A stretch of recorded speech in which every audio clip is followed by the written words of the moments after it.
ಈ ಕಾರ್ಯಕ್ರಮ ಕೇವಲ ಎಜುಕೇಷನಲ್ ಉದ್ದೇಶಗಳಿಗಾಗಿ. ಇಲ್ಲಿ ಬರುವ ಯಾವುದೇ ಮಾಹಿತಿ ಹೂಡಿಕೆ ಸಲಹೆ ಆಗಿರುವುದಿಲ್ಲ. ಷೇರು ಮಾರುಕಟ್ಟೆ ಮತ್ತು ಇಕ್ವಿಟಿ ಸಂಬಂಧಿತ ಹೂಡಿಕೆಗಳು ಮಾರ್ಕೆಟ್ ರಿಸ್ಕ್ ಒಳಗೊಂಡಿರುತ್ತವೆ. ಹೂಡಿಕೆ ಮಾಡುವ ಮುನ್ನ ಸಂಪೂರ್ಣ ಅಧ್ಯಯನ ಮಾಡಿ ವಿವೇಚನೆ ಬಳಸಿ ಹೂಡಿಕೆ ಮಾಡಿ. ಸ್ನೇಹಿತರೆ, ಗೋಲ್ಡ್ ರೇಟ್ ಆಕಾಶಕ್ಕೆ ಮುಟ್ತಾ ಇದೆ. ಭಾರತೀಯರ ನೆಚ್ಚಿನ ಚಿನ್ನ ಸಾರ್ವಕಾಲಿಕ ಗರಿಷ್ಠ ದಾಖಲೆ ಬರೆದಿದೆ. ಕಂಡು ಕೇಳರಿಯದ ರೀತಿಯಲ್ಲಿ ಒಂದು ವೇಳೆ ಮುಂಚೆನೇ ಯಾರಾದರೂ ಚಿನ್ನ ಹೂಡಿಕೆ ಮಾಡಿದರೆ ಅಂಥವರಿಗೆ ಈಗ ರಿಟರ್ನ್ಸ್ ಕೊಟ್ಟಿದೆ. ಇತಿಹಾಸದಲ್ಲೇ ಮೊದಲ ಬಾರಿಗೆ 1 ಔನ್ಸ್ ಚಿನ್ನದ ಬೆಲೆ $3,000 ತಲುಪಿದೆ. ನಮ್ಮ ಲೆಕ್ಕದಲ್ಲಿ 10 ಗ್ರಾಮ್ ಲೆಕ್ಕದಲ್ಲೇ ನಾವು ತಗೊಂಡ್ರೆ $90,000 ತಲುಪಿದೆ. ಹಾಗಿದ್ರೆ ಯಾಕೆ ಏರ್ತಾ ಇದೆ? ಎಲ್ಲಿವರೆಗೂ ಹೀಗೆ ಏರ್ತಾನೆ ಹೋಗುತ್ತೆ? ಈಗ ಚಿನ್ನದಲ್ಲಿ ಹೂಡಿಕೆ ಮಾಡೋದು ಒಳ್ಳೆಯದಾ? ಮಾಡಿದ್ರು ಗೋಲ್ಡ್ ಬಾರ್, ಆಭರಣ, ETF, ಡಿಜಿಟಲ್ ಗೋಲ್ಡ್, ಈ ರೀತಿ ಹಲವಾರು ಆಪ್ಷನ್ಸ್ ಇದೆಯಲ್ಲ. ಸೊ ಚಿನ್ನ ತಗೊಳ್ಳೋಕೆ ಯಾವ ದಾರಿ ಇದೆ? ಇದೆಲ್ಲವನ್ನು ನೋಡ್ತಾ ಹೋಗೋಣ. ಕಡೆ ತನಕ ಮಿಸ್ ಮಾಡದೆ ನೋಡ್ತಾ ಹೋಗಿ ಸ್ನೇಹಿತರೆ. ನೀವು ನೋಡ್ತಾ ಇದ್ದೀರಾ mastmagga.com. ನಾನು ಅಮರ್ ಪ್ರಸಾದ್. Golden shock. ಈ ವರ್ಷದ ಆರಂಭದಲ್ಲಿ ಜಾಗತಿಕ ಮಾರುಕಟ್ಟೆಯಲ್ಲಿ 1 ಔನ್ಸ್ ಚಿನ್ನದ ಬೆಲೆ $2,600 ಇತ್ತು. ಈಗ 2 ತಿಂಗಳಲ್ಲಿ $400ನಷ್ಟು ಎದ್ದಿದೆ. 1 ಔನ್ಸ್ಗೆ $3,000 ರೀಚ್ ಆಗಿದೆ. 1 ಔನ್ಸ್ ಅಂದ್ರೆ 28 ಗ್ರಾಮ್ ಬರುತ್ತೆ. ಸೊ ನಮ್ಮ 10 ಗ್ರಾಮ್ ಲೆಕ್ಕಕ್ಕೆ ನಾವು ಹೇಳಿದ್ರೆ 10 ಗ್ರಾಮ್ ಶುದ್ಧ ಚಿನ್ನದ ಬೆಲೆ $79,000 $90,000 ತಲುಪಿದೆ. ಕಳೆದ ವರ್ಷದಿಂದ ಬರೀ ಭಾರತದ ಮಾರುಕಟ್ಟೆಯಲ್ಲಿ ಚಿನ್ನದ ಬೆಲೆ 40% ಇನ್ಕ್ರೀಸ್ ಆಗಿದೆ. ಯಾವ ಈಕ್ವಿಟಿ, ಯಾವ ರಿಯಲ್ ಎಸ್ಟೇಟು, ಒಂದೇ ವರ್ಷದಲ್ಲಿ ಭಾರತದ ಮಾರುಕಟ್ಟೆಯಲ್ಲಿ ಚಿನ್ನದ ಮೇಲೆ ಇನ್ವೆಸ್ಟ್ ಮಾಡಿದವರಿಗೆ 40% ರಿಟರ್ನ್ ಸಿಕ್ಕಿದೆ. 1 ಲಕ್ಷ ಹಾಕಿದ್ದವರಿಗೆ $1,40,000 ಆಗಿದೆ.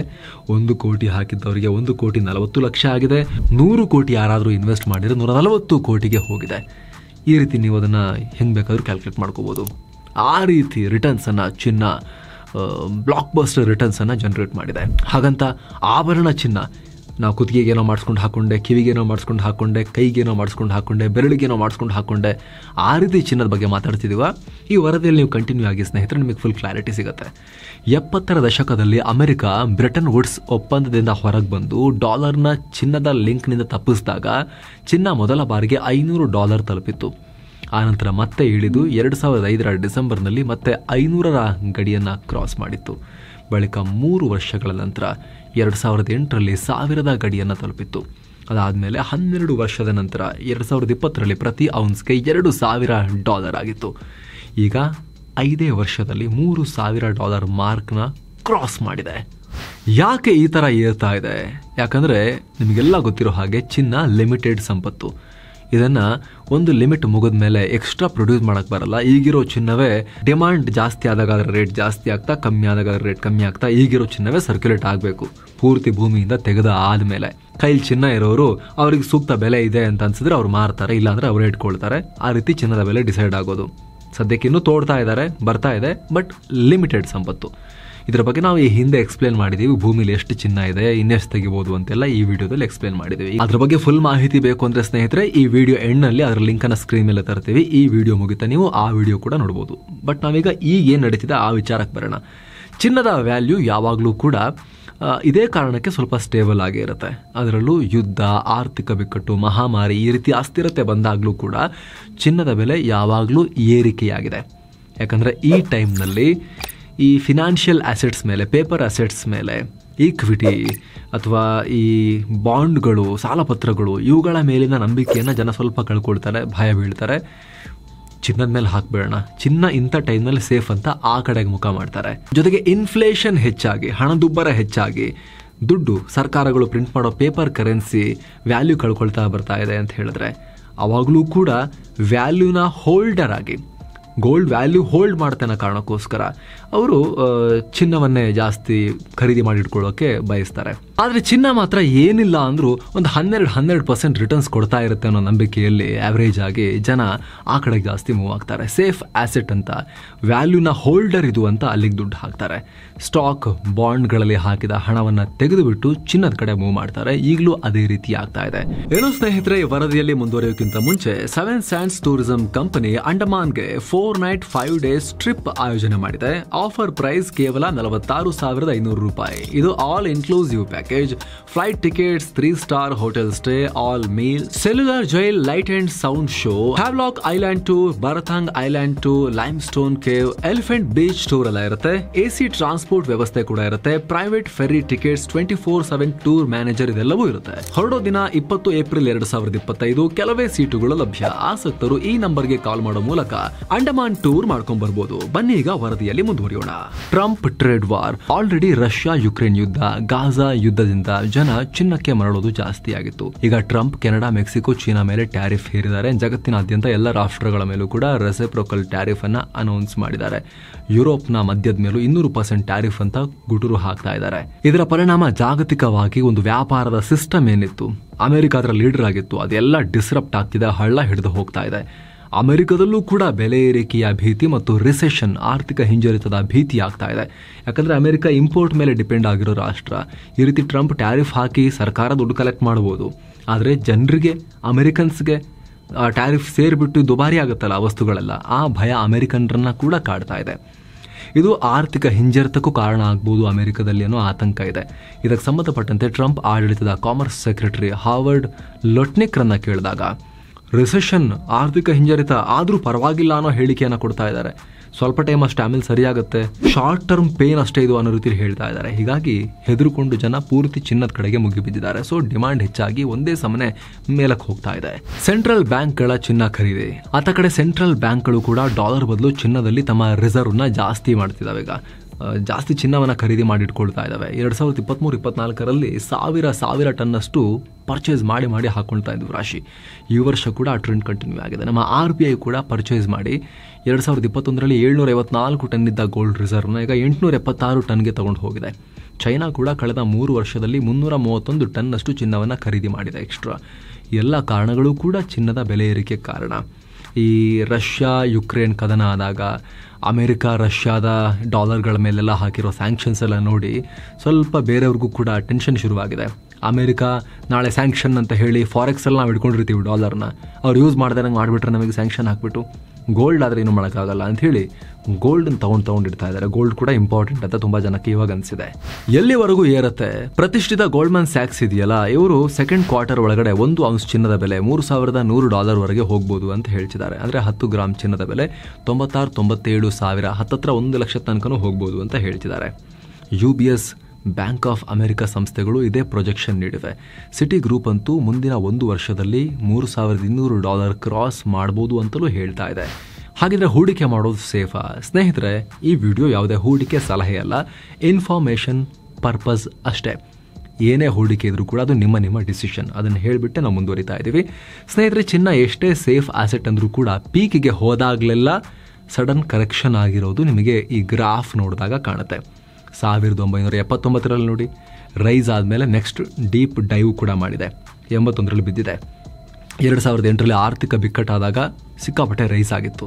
12-13ರಲ್ಲಿ, ಇತ್ತೀಚೆಗೆ 2020ರಲ್ಲೂ ಕೂಡ ಕೋವಿಡ್ ಟೈಮ್ನಲ್ಲಿ ಇಲ್ಲೆಲ್ಲ ನೋಡಿ ನೀವು ಮೇಲಕ್ಕೆ ಎಲ್ಲೆಲ್ಲಿ ಪೀಕ್ ಹೋಗಿದೆ. ಅದಾಗಿ ಮರು ವರ್ಷಗಳಲ್ಲಿ ದೊಡ್ಡ ಪ್ರಮಾಣದ ಪತನವನ್ನು, ಡೀಪ್ ಡೈವನ್ನು ಕೂಡ ಚಿನ್ನದ ಬೆಲೆ ಕಂಡಿರೋದು ನಿಮಗೆ ಉದ್ದದ ಈ ಗ್ರಾಫ್ನಲ್ಲಿ ಕಾಣಿಸ್ತಾ ಇದೆ. ಜೊತೆಗೆ ಅಮೆರಿಕದ ಫೆಡರಲ್ ರಿಸರ್ವ್ ಇಂಟ್ರೆಸ್ಟ್ ರೇಟ್ನ ಹೀಗೆ ಹೈಯಲ್ಲಿಟ್ಟರೆ ಕೂಡ ಕುಸಿಬಹುದು ಚಿನ್ನದ ರೇಟ್. ಹೀಗಾಗಿ ಅಸೆಟ್ ಡೈವರ್ಸಿಫಿಕೇಶನ್ ತುಂಬ ಇಂಪಾರ್ಟೆಂಟ್ ಆಗುತ್ತೆ. ಯಾವುದೇ ಒಂದು ಕಡೆ ಚೆನ್ನಾಗಿ ರಿಟರ್ನ್ ಬಂತು ಅಂತ ಪೂರ್ತಿ ಹೋಗಿ ಮನೆ ಮಠ ಎಲ್ಲ ಮಾರಿ ಅಲ್ಲಿಗೆ ಹಾಕಬೇಕು, ಆಮೇಲೆ ಬಾಯ್ ಬಿಡ್ಕೋಬೇಕು, ಅದು ಯಾರೂ ರೆಕಮೆಂಡ್ ಮಾಡೋದಿಲ್ಲ. ಬಹಳ ತಜ್ಞರ ಪ್ರಕಾರ ನಿಮ್ಮ ಪೋರ್ಟ್ಫೋಲಿಯೋದಲ್ಲಿ, ಇನ್ವೆಸ್ಟ್ಮೆಂಟ್ ಪೋರ್ಟ್ಫೋಲಿಯೋದಲ್ಲಿ ಮ್ಯಾಕ್ಸಿಮಮ್ ಒಂದು 10% ಆದರೂ ಕೂಡ ಗೋಲ್ಡ್ ಇರಬಹುದು ಅಂತ ಹೂಡಿಕೆ ತಜ್ಞರು ಸಲಹೆ ಮಾಡ್ತಾರೆ. ಅಗೇನ್ ಇದು ಹೂಡಿಕೆ ಸಲಹೆ ಅಲ್ಲ, ನೀವು 10% ಈಗ ಗೋಲ್ಡ್ ಬೈ ಮಾಡಿ ಅಂತ ನಾವು ಹೇಳ್ತಿಲ್ಲ, ಅದು ನಿಮ್ಗೆ ಇಷ್ಟ ಸ್ನೇಹಿತರೆ. ಅದು ಇವಾಗಂತೂ ಸಿಕ್ಕಾಪಟ್ಟೆ ಪೀಕ್ನಲ್ಲಿದೆ, ಅದು ಕೂಡ ನಿಮ್ಮ ಮೈಂಡಲ್ಲಿ ಇರಲಿ. ಇದು ಜನರಲ್ ಆಗಿ ಹೇಳಿದ್ದು, ಓವರ್ ಆಲ್ ಈ ರೀತಿ ಒಂದು ಥಿಯರಿಯನ್ನು ಫಾಲೋ ಮಾಡ್ತಾರೆ ತುಂಬ ಜನ ಅಂತ. ಒಂಚೂರು ಗೋಲ್ಡ್ನ ಒಂದು ಕಲರನ್ನು ಕೂಡ ಪೋರ್ಟ್ಫೋಲಿಯೋದಲ್ಲಿ ಇಟ್ಕೊಂಡಿರ್ತಾರೆ ಅಂತ ನಿಮಗೆ ಹೇಳಿದ್ದಷ್ಟೇ. ಯಾವ್ಯಾವ ವಿಧಾನದಲ್ಲಿ ಅಗರ ಹೂಡಿಕೆ ಮಾಡ್ಬೋದು ಚಿನ್ನದಲ್ಲಿ, ಏನೇನು ಆಪ್ಷನ್ಸ್ ಇದೆ? 2 ರೀತಿ ಇದೆ. ಒಂದು ಫಿಸಿಕಲ್ ಗೋಲ್ಡ್ ಅಥವಾ ಡಿಜಿಟಲ್ ರೂಪದಲ್ಲಿ ಚಿನ್ನದ ಮೇಲೆ ಹೂಡಿಕೆ ಮಾಡೋದು. ಫಿಸಿಕಲ್ ಗೋಲ್ಡ್ ಅಂದ್ರೇನು? ಗೋಲ್ಡ್ ಬಾರ್ಸ್ ಪರ್ಚೇಸ್ ಮಾಡ್ಬೋದು, ಗೋಲ್ಡ್ ಕಾಯಿನ್, ಗೋಲ್ಡ್ ಬಾರ್ಸ್ ಎಲ್ಲ ಬರುತ್ತೆ. ಆಭರಣಗಳು ಕೂಡ ಫಿಸಿಕಲ್ ಗೋಲ್ಡಲ್ಲೇ ಬರುತ್ತೆ. ಆದರೆ ಫಿಸಿಕಲ್ ಗೋಲ್ಡನ್ನು ಸ್ಟೋರೇಜ್ ಮಾಡಿಡೋದು, ಸಂರಕ್ಷಿಸಿ ಸೇಫ್ ಆಗಿಡೋದೇ ದೊಡ್ಡ ಹೆಡ್ಡೇಕ್. ಸಣ್ಣ ಪುಟ್ಟ ತುಂಡು ಪೀಸ್ ಇದ್ರೇ ಬಹಳ ಜೋಪಾನವಾಗಿ ಇಟ್ಕೋಬೇಕು. ಅಂಥದ್ರಲ್ಲಿ ನೀವು ಲಕ್ಷಾಂತರ ರೂಪಾಯಿ, ಕೋಟ್ಯಂತರ ರೂಪಾಯಿ ಹೂಡಿಕೆ ಲೆಕ್ಕದಲ್ಲಿ ತಂದು ಗಟ್ಟಿಗಳನ್ನು ಮನೇಲಿ ಇಟ್ಕೊಳ್ತೀರಿ ಅಥವಾ ಆಭರಣಗಳನ್ನು ಹೂಡಿಕೆ ಲೆಕ್ಕದಲ್ಲಿ ಇಟ್ಕೊಳ್ತೀರಿ ಅಂತ ಹೇಳಿದ್ರೆ ಅದನ್ನು ಸ್ಟೋರೇಜ್ ಮಾಡಿಡೋದು ಕಷ್ಟ. ಅಗೇನ್ ಅದಕ್ಕೆ ನೀವು ಬ್ಯಾಂಕ್ ಲಾಕರ್ ತಗೋಬೇಕು, ಅಲ್ಲಿ ಮತ್ತೆ ನೀವು ಅದಕ್ಕೆ ಚಾರ್ಜಸ್ ಕೊಟ್ಟು ಬಾಡಿಗೆ ಕೊಟ್ಟು ಲಾಕರ್ಗಳನ್ನೆಲ್ಲ ಮೇಂಟೈನ್ ಮಾಡಬೇಕಾಗಿ ಬರುತ್ತೆ. ಇದು ಫಿಸಿಕಲ್ ಗೋಲ್ಡ್ ಇದ್ದಾಗ ಇರೋ ಚಾಲೆಂಜ್. ಅದರಲ್ಲೂ ಕೂಡ ಆಭರಣ ತಗೊಳ್ಳೋದಿದೆಯಲ್ಲ, ಅದು ಯಾವ ಕಾರಣಕ್ಕೂ ಕೂಡ ಹೂಡಿಕೆ ಉದ್ದೇಶದಿಂದ ತಗೋಬೇಡಿ. ರೇಟ್ ಜಾಸ್ತಿ ಆಗುತ್ತೆ ಮುಂದೆ ಅಂತೇಳಿ ನಿಮಗೆ ಹಾಕ್ಕೊಂಡು ಅದನ್ನು ಅನುಭವಿಸೋಕೆ, ಅದು ನಿಮಗೆ ಕನ್ಸಂಪ್ಷನ್ ಪರ್ಪಸ್, ಅಂದರೆ ಬಟ್ಟೆ ಹೇಗೆ ಹಾಕ್ತಿರೋ ಅದೇ ರೀತಿ ನಿಮ್ಮ ಆಕ್ಸೆಸರೀಸ್ ಬೇರೆ ಬೇರೆ ಏನಕ್ಕೆ ತೊಗೊಳ್ತಿರೋ, ಚಂದದೊಂದು ವಾಚ್ ಇರಬೇಕಂತ ಹೇಗೆ ತೊಗೊಳ್ತಿರೋ ಅದೇ ರೀತಿ ನಿಮ್ಮ ಸ್ಟೈಲ್ ಪರ್ಪಸ್ಗೆ, ನಿಮ್ಮ ಬಳಕೆ ಪರ್ಪಸ್ಗೆ ನೀವು ಆಭರಣ ತಗೊಂಡ್ರೆ ಅದು ಬೇರೆ ಲೆಕ್ಕ. ಹೂಡಿಕೆಗೆ ಯಾವ ಕಾರಣಕ್ಕೂ ಆಭರಣ ಸೂಕ್ತ ಅಲ್ಲ. ಮೇಕಿಂಗ್ ಚಾರ್ಜಸ್ಸು, ಡಿಸೈನ್ ಚಾರ್ಜಸ್ಸು, ಹರಳುಗಳ ಚಾರ್ಜಸ್ಸು, ವೇಸ್ಟೇಜ್ ಅಂತ ಸಿಕ್ಕಾಪಟ್ಟೆ ಹೋಗುತ್ತೆ. ಅದಕ್ಕಿಂತ ಫಿಸಿಕಲ್ ಗೋಲ್ಡೇ ಬೇಕು ಅಂತ ಹೇಳಿದ್ರೆ ಇನ್ವೆಸ್ಟ್ಮೆಂಟ್ ಪರ್ಪಸ್ಗೆ ಅಂದರೆ ಗೋಲ್ಡ್ ಬಾರ್ ಮತ್ತು ಗೋಲ್ಡ್ ಕಾಯಿನ್ಗಳೇ ಸೂಕ್ತ. ಇಲ್ಲಿ ಇನ್ನೊಂದು ಪಾಯಿಂಟ್, ಕೇವಲ ಮೇಕಿಂಗ್ ಚಾರ್ಜಸ್ಸು, ಆಮೇಲೆ ನಿಮಗೆ ವೇಸ್ಟೇಜು, ಡಿಸೈನ್ ಚಾರ್ಜಸ್ ಮಾತ್ರ ಅಲ್ಲ, GST ಕೂಡ ಇರುತ್ತೆ. ಹಾಗಾಗಿ ದುಬಾರಿ ಆಗುತ್ತೆ. ಸೊ ಇದು ನಿಮ್ಮ ಮೈಂಡಲ್ಲಿರಲಿ. ಫಿಸಿಕಲ್ ಗೋಲ್ಡನ್ನು ಇನ್ವೆಸ್ಟ್ಮೆಂಟ್ ಲೆಕ್ಕಕ್ಕಂತ ಯಾರಾದರೂ ಹೋಗ್ತಾ ಇದ್ದರೆ ನಿಮ್ಮ ಮೈಂಡಲ್ಲಿ ಈ ವಿಚಾರ ಕೂಡ ಇರಲಿ. ತಗೊಂಡ್ರೂ ಕೂಡ ಇಲ್ಲ ಫಿಸಿಕಲ್ ಗೋಲ್ಡೇ ಬೇಕು, ನಾನು ಯಾವ ಗೌರ್ಮೆಂಟ್ಗಳನ್ನು, ಯಾವ ಕಂಪನಿಗಳ ಮೂಲಕ ಇನ್ವೆಸ್ಟ್ ಮಾಡೋದು ನಾನು ಟ್ರಸ್ಟೇ ಮಾಡಲ್ಲ, ನನಗೆ ನನ್ನ ಕೈಯಲ್ಲಿದ್ದರೆ ನನಗದು ಓಕೆ ನನ್ನ ಹತ್ರ ಇದೆ ಅಂತ ಅನಿಸುತ್ತೆ ಅಂತ ಹೇಳಿದ್ರೆ ಹಾಲ್ ಮಾರ್ಕ್ ಇರೋ ಚಿನ್ನ, BS ಸರ್ಟಿಫಿಕೇಟ್ ಇರೋದು ಅವೆಲ್ಲ ನೋಡಿಕೊಂಡು ಸೇಫ್ ಚಿನ್ನವನ್ನು ರೆಪ್ಯೂಟೆಡ್ ಬ್ರ್ಯಾಂಡ್ಸಿಂದ ನೀವು ತಗೊಂಡ್ರೆ ಸೇಫ್ ಆಗಿರ್ತೀರಿ. ಅದು ಬಿಟ್ಟರೆ ಅಂದರೆ ಫಿಸಿಕಲ್ ಗೋಲ್ಡ್ ಬಿಟ್ಟರೆ ಇಂಟ್ಯಾಂಜಿಬಲ್ ಗೋಲ್ಡ್, ಅಂದರೆ ಕೈಯಲ್ಲಿ ಮುಟ್ಟಕ್ಕಾಗಲ್ಲ ಬಟ್ ಗೋಲ್ಡೇ, ಅವುಗಳನ್ನು ಡಿಜಿಟಲ್ ಗೋಲ್ಡಲ್ಲಿ ನೀವು ನೋಡ್ಬೋದು. ಇದರಲ್ಲಿ ಡಿಜಿಟಲ್ ಗೋಲ್ಡ್ ETFಗಳು, ಗೋಲ್ಡ್ ETFಗಳು, ಗೋಲ್ಡ್ ಬೀಸ್ ಅಂತ ಇದಾವಲ್ಲ ಅವು, ಗೋಲ್ಡ್ ಮ್ಯೂಚುವಲ್ ಫಂಡ್ ಹಾಗೂ ಗೋಲ್ಡ್ ಬಾಂಡ್ಗಳೆಲ್ಲ ನೀವಿಲ್ಲಿ ನೋಡಬಹುದು. ಇದರಲ್ಲಿ ಮೊದಲಿಗೆ ಡಿಜಿಟಲ್ ಗೋಲ್ಡ್ ನೋಡಿದ್ರೆ ಇಲ್ಲಿ ಗೋಲ್ಡ್ ಸ್ಟೋರೇಜ್ ಮಾಡೋ ಸಮಸ್ಯೆ ಒಂದಿರೋದಿಲ್ಲ ಅಷ್ಟೇ. ₹1 ನೀವು ಸಣ್ಣ ಸಣ್ಣ ಅಮೌಂಟಿಂದಲೂ ಕೂಡ .something ಗ್ರಾಮ್ ಗೋಲ್ಡನ್ನು ನೀವು ಪರ್ಚೇಸ್ ಮಾಡ್ತಾ ಹೋಗ್ಬೋದು. ಫಿಸಿಕಲ್ ಗೋಲ್ಡ್ ಆಗಿ ಆಮೇಲೆ ಯಾವಾಗ ಬೇಕಾದರೂ ಕನ್ವರ್ಟ್ ಕೂಡ ಮಾಡ್ಕೋಬೋದು. ನೀವು Paytm, ಫೋನ್ಪೇ ಇಲ್ಲೆಲ್ಲ ನೀವು ನೋಡಿರ್ಬೋದು ಗೋಲ್ಡ್ ಬೈ ಮಾಡ್ಬೋದು ಅಂತ. ಅಲ್ಲಿ ನೀವು ಸಣ್ಣ ಸಣ್ಣ ಅಮೌಂಟಿಂದಲೂ ಕೂಡ ಡಿಜಿಟಲ್ ಗೋಲ್ಡ್ನ ಬೈ ಮಾಡ್ಬೋದು. ಅವ್ರು ನೀವು ತಗೊಂಡಂಗೂ ಕೂಡ ಅದೇ ಅಮೌಂಟ್ನ ಗೋಲ್ಡನ್ನು, ರಿಯಲ್ ಗೋಲ್ಡನ್ನು ತಗೊಂಡು ಅವರು ಸ್ಟೋರೇಜ್ ಮಾಡಿಟ್ಟಿರ್ತಾರೆ. ಆ ರೀತಿ ಅದು ಮೆಕಾನಿಸಮ್ ಇರುತ್ತೆ. ಅದ್ರ ಬಗ್ಗೆ ನೀವು ಟರ್ಮ್ಸ್ ಆ್ಯಂಡ್ ಕಂಡೀಷನ್ ಸ್ವಲ್ಪ ನೋಡ್ಕೊಳ್ಳಿ. ಡಿಜಿಟಲ್ ಗೋಲ್ಡ್ನ RBI ಅಥವಾ SEBI ರೆಗ್ಯುಲೇಟ್ ಮಾಡಲ್ಲ, ಅದು ಕೂಡ ನಿಮ್ಮ ಗಮನಕ್ಕಿರಲಿ. ಜೊತೆಗೆ ಡಿಜಿಟಲ್ ಗೋಲ್ಡ್ನಲ್ಲಿ ಸ್ಟೋರೇಜ್ ಸಮಸ್ಯೆ ಇರೋದಿಲ್ಲ ಅಂತ ಬಿಟ್ಟರೆ, ಜೊತೆಗೆ ಮೇಕಿಂಗ್ ಚಾರ್ಜಸ್, ವೇಸ್ಟೇಜ್ ಇರೋದಿಲ್ಲ ಬಿಟ್ಟರೆ GST ಅಲ್ಲೂ ಕೂಡ ಇದ್ದೇ ಇರುತ್ತೆ ಗೋಲ್ಡ್ ಮೇಲೆ. ಇನ್ನು ಗೋಲ್ಡ್ ETF, ಇದನ್ನು ಯಾವಾಗ ಬೇಕಾದರೂ ನೀವು ನಿಮ್ಮ ಡಿಮ್ಯಾಟ್ ಅಕೌಂಟ್ಗಳ ಮೂಲಕ ಪರ್ಚೇಸ್ ಮಾಡ್ಬೋದು, ಮಾರ್ಬೋದು. ಇದು ಸೆಬಿಯಿಂದ ರೆಗ್ಯುಲೇಟ್ ಆಗುತ್ತೆ. ಡಿಮ್ಯಾಟ್ ಅಕೌಂಟ್ ಬೇಕಾಗುತ್ತೆ.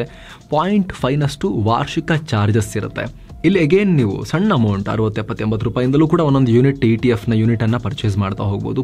.something ಗ್ರಾಮ್ ಗೋಲ್ಡನ್ನು ತಗೊಂಡಂಗೆ ಅರ್ಥ ನೀವು ಅದನ್ನು. ಅಲ್ಲಿ ಗೋಲ್ಡ್ ಪ್ರೈಸ್ ಜಾಸ್ತಿ ಆದಂಗೂ ಇಲ್ಲಿ ಪ್ರತಿ ಯೂನಿಟ್ ನಿಮ್ಮ ಗೋಲ್ಡ್ ETF ನಿಮ್ದು ಎಷ್ಟು ಯೂನಿಟ್ ಇದೆ ನೀವು ಪರ್ಚೇಸ್ ಮಾಡಿದರೆ ಅದರ ರೇಟ್ ಕೂಡ ಜಾಸ್ತಿ ಆಗ್ತಾ ಹೋಗುತ್ತೆ. ಅಲ್ಲಿ ಡೌನ್ ಆದರೆ ಇಲ್ಲೂ ಕೂಡ ಡೌನ್ ಆಗುತ್ತೆ. ನೀವು ಎಷ್ಟು ಅಮೌಂಟ್ ಹಾಕಿರ್ತೀರಿ ಅದಕ್ಕೆ ಈಕ್ವಲ್ ಆಗಿ ಅಲ್ಲಿ ಗೋಲ್ಡನ್ನು ಕೂಡ ಪರ್ಚೇಸ್ ಮಾಡಿ ಇಟ್ಕೊಂಡಿರ್ತಾರೆ. ಸಮಥಿಂಗ್ ಆ ರೀತಿ ಇದರ ಮೆಕ್ಯಾನಿಸಮ್ ಕೂಡ ಇರುತ್ತೆ. ಇದು ಕೂಡ ರಿಯಲ್ ಗೋಲ್ಡ್ನ ತೊಗೊಂಡು ಇಟ್ಕೊಳ್ಳೋದಿಲ್ಲ. ನನಗೆ ಈ ರೀತಿ ಇಂಡೈರೆಕ್ಟಾಗಿ ಗೋಲ್ಡ್ ಬೈ ಮಾಡ್ತೀನಿ ಅವರಿಗೆ ಗೋಲ್ಡ್ ETFಗಳು, ಗೋಲ್ಡ್ ಬೀಸ್ ಅಂತೆಲ್ಲ ಇದೆ, ನೀವು ಚೆಕ್ ಮಾಡಬಹುದು. ಅವೆಲ್ಲ ಉತ್ತಮ ಆಪ್ಷನ್ ಆಗಬಹುದು, ನೀವು ಚೆಕ್ ಮಾಡ್ಕೊಳ್ಳಿ ಇದ್ರ ಬಗ್ಗೆ. ಇನ್ನು ಗೋಲ್ಡ್ ಮ್ಯೂಚುವಲ್ ಫಂಡ್ಗಳು ಕೂಡ ಇದ್ದಾವೆ. ಈ ಮ್ಯೂಚುವಲ್ ಫಂಡ್ ಇನ್ವೆಸ್ಟ್ ಮಾಡೋಕ್ಕೆ ಡಿಮ್ಯಾಟ್ ಅಕೌಂಟ್ ಇದ್ದರೆ ಅದರಲ್ಲೂ ಕೂಡ ಮಾಡ್ಬೋದು. ಬಟ್ ಡಿಮ್ಯಾಟ್ ಅಕೌಂಟೇ ಬೇಕಂತಿಲ್ಲ, ಯಾರು ಬೇಕಾದರೂ ಕೂಡ ಡಿಮ್ಯಾಟ್ ಅಕೌಂಟ್ ಇಲ್ಲದೇನೂ ಮ್ಯೂಚುವಲ್ ಫಂಡ್ಗಳಲ್ಲಿ ಇನ್ವೆಸ್ಟ್ ಮಾಡ್ಬೋದಲ್ಲ. ಹಾಗೆ ಗೋಲ್ಡ್ ಮ್ಯೂಚುವಲ್ ಫಂಡ್ಗಳಲ್ಲೂ ಕೂಡ ಇನ್ವೆಸ್ಟ್ ಮಾಡ್ಬೋದು. ಪ್ರೊಫೆಷ್ನಲ್ಗಳು ಇದನ್ನು ಹ್ಯಾಂಡಲ್ ಮಾಡ್ತಾ ಇರ್ತಾರೆ. ಆದರೆ ETF ಇದ್ರದ್ದು ಚಾರ್ಜಸ್ ಸ್ವಲ್ಪ ಜಾಸ್ತಿ ಇರುತ್ತೆ. ನಿಮಗೆ ETF ತುಂಬ ಕಮ್ಮಿ ಚಾರ್ಜಸ್ಗೆ ಮೇಂಟೈನ್ ಆಗುತ್ತೆ ಫಂಡ್ಗಳು. ಇಲ್ಲಿ ಫಂಡ್ ಮ್ಯಾನೇಜ್ಮೆಂಟ್ ಕಾಸ್ಟ್ ಚೂರು ಜಾಸ್ತಿ ಇರುತ್ತೆ ಮ್ಯೂಚುವಲ್ ಫಂಡ್ಗಳಲ್ಲಿ. ಇನ್ನು ಸಾವರಿನ್ ಗೋಲ್ಡ್ ಬಾಂಡ್ ಅಂತ ಇತ್ತಲ್ಲ ಅಂತ ಕೆಲವರು ಕೇಳ್ಬೋದು. ಸ್ನೇಹಿತರೆ, ಸರ್ಕಾರ ಇಶ್ಯೂ ಮಾಡಿದ ಗೋಲ್ಡ್ ಬಾಂಡ್ಗಳಿವು ವರ್ಷಕ್ಕೆ 2.5% ಇಂಟ್ರೆಸ್ಟ್ ಕೂಡ ಕೊಡ್ತವೆ. ಅಂದರೆ ಎಕ್ಸ್ಟ್ರಾ, ಅಂದರೆ ಲಾಸ್ಟಿಗೆ ಗೋಲ್ಡ್ ಬಾಂಡ್ ರೆಡಿ ಮಾಡ್ಕೊಳ್ಳೋ ಟೈಮ್ನಲ್ಲಿ ಆ ಟೈಮ್ನ ಗೋಲ್ಡ್ ರೇಟ್ಗೆ ತಕ್ಕಂತೆ ನಿಮಗೆ ಅವರು ದುಡ್ಡು ವಾಪಸ್ ಕೊಡ್ತಾರೆ. ಅದ್ರ ಮೇಲೆ 2.5% ನಿಮಗೆ ಇಂಟ್ರೆಸ್ಟ್ ಕೂಡ ಸಿಗ್ತಾ ಇತ್ತು. ಸೊ ಗೋಲ್ಡ್ ಇನ್ವೆಸ್ಟ್ಮೆಂಟ್ಗೆ ಅಟ್ರಾಕ್ಟಿವ್ ಆಪ್ಷನ್ ಆಗಿತ್ತು ತುಂಬ ಜನಕ್ಕೆ. ಯಾಕಂದರೆ ಕೇಂದ್ರ ಸರ್ಕಾರದ ಗ್ಯಾರಂಟಿ ಆಗಿರೋದ್ರಿಂದ ತುಂಬ ಜನ ನಂಬ್ಕೊಂಡಿದ್ರಲ್ಲಿ ದುಡ್ಡನ್ನು ಹಾಕ್ತಾ ಇದ್ರು. ಆದರೆ ಅದು ಸಿಕ್ಕಾಪಟ್ಟೆ ಲಾಸ್ ಆಗ್ಲಿಕ್ಕೆ ಶುರುವಾಯಿತು. ಚಿನ್ನದ ಬೆಲೆ ಈ ರೀತಿ ರಾಕೆಟ್ ಥರ ಮೇಲಕ್ಕೆ ಹೋಗಿದ್ರಿಂದ ಸರ್ಕಾರಕ್ಕೆ ಸಿಕ್ಕಾಪಟ್ಟೆ ಲಾಸ್ ಆಗ್ಲಿಕ್ಕೆ ಶುರುವಾಯಿತು. ಹಾಗಾಗಿ ಹೊಸ ಬಾಂಡ್ಗಳನ್ನು ಸರ್ಕಾರ ಇಶ್ಯೂ ಮಾಡೋದನ್ನು ಡಿಸ್ಕಂಟಿನ್ಯೂ ಮಾಡಿದೆ, ನಿಲ್ಲಿಸ್ತಾ ಇದೆ. ಆದರೆ ಸೆಕೆಂಡ್ರಿ ಮಾರ್ಕೆಟ್ನಲ್ಲಿ, ಅಂದರೆ ಇವು ಟ್ರೇಡಬಲ್ ಆಗಿರೋದ್ರಿಂದ, ಬಾಂಡ್ಗಳನ್ನು ಡಿಮ್ಯಾಟ್ ಅಕೌಂಟ್ಗಳ ಮೂಲಕ ಪರ್ಚೇಸ್ ಮಾಡೋಕ್ಕೂ ಕೂಡ ಸಾಧ್ಯತೆಗಳಿರೋದ್ರಿಂದ ಸೆಕೆಂಡ್ರಿ ಮಾರ್ಕೆಟಲ್ಲಿ ತೊಗೋಬೋದು. ಬಟ್ ಆಲ್ರೆಡಿ ಇರೋ ಓನರ್ ಯಾವ ರೇಟಿಗೆ ಹೇಳ್ತಾರೆ ಆ ರೇಟಿಗೆ ಎಕ್ಸ್ಟ್ರಾ ದುಡ್ಡು ಕೊಟ್ಟು ತೊಗೋಬೇಕಾಗತ್ತೆ. ಅಗೇನ್ ಅದು ಕೂಡ ಅದರ ಸಾಧಕ ಬಾಧಕಗಳನ್ನು ಯಾವ ರೇಟಿಗೆ ಸಿಗ್ತಾ ಇದೆ ಅಂತ ನೋಡಿಕೊಂಡು ನೀವು ಮುಂದುವರಿಬೋದು. ನಮ್ಮನ್ನು ಕೇಳಿದ್ರೆ ಅಗೇನ್ ಹೂಡಿಕೆ ಸಲಹೆ ಅಲ್ಲ, ನಮ್ಮ ಅಭಿಪ್ರಾಯದಲ್ಲಿ ನಾನಾಗಿದ್ರೆ ಏನು ಮಾಡ್ತಾ ಇದ್ದೆ ಅಂತ ಹೇಳಿದ್ರೆ, ಗೋಲ್ಡ್ ಬೀಸ್ ಥರದ ETF ಇಲ್ಲ ಫಿಸಿಕಲ್ ಗೋಲ್ಡೇ ತಗೋಬೇಕು ಅಂತ ಹೇಳಿದ್ರೆ ಇನ್ವೆಸ್ಟ್ಮೆಂಟ್ ಪರ್ಪಸ್ಗಾದರೆ ರಿಯಲ್ ಗೋಲ್ಡ್ ಬಾರ್ಸು, ಗೋಲ್ಡ್ ಕಾಯಿನೋ ಕೈಲಾದಷ್ಟು ತಗೊಂಡು ಅದನ್ನು ಮನೇಲಿ ಸೇಫಾಗಿ ಇಡೋಕ್ಕಾದರೆ ಮನೆಯಲ್ಲಿ, ಇಲ್ಲ ಅಂತ ಹೇಳಿದ್ರೆ ಬ್ಯಾಂಕ್ ಲಾಕರಲ್ಲಿ ಇಡೋದು ಸೂಕ್ತ ಅನ್ನೋದು ನಮ್ಮ ಒಪಿನಿಯನ್. ಹೀಗೆ ಮಾಡಿ ಅಂತ ನಿಮಗೆ ಹೇಳ್ತಿಲ್ಲ ನಾವು, ನಮ್ಮ ಒಪಿನಿಯನ್ ಅಷ್ಟೇ ಅದು. ಇದಕ್ಕೆ ಸಂಬಂಧಪಟ್ಟಂತೆ ನಿಮ್ಮ ಒಪಿನಿಯನನ್ನು ಕಾಮೆಂಟ್ ಮಾಡಿ ನೀವು ತಿಳಿಸ್ಬೋದು. Thank you so much. ಮತ್ತೆ ಭೇಟಿ ಆಗ್ತಿರೋಣ ಸ್ನೇಹಿತರೆ. ನಮಸ್ತೆ.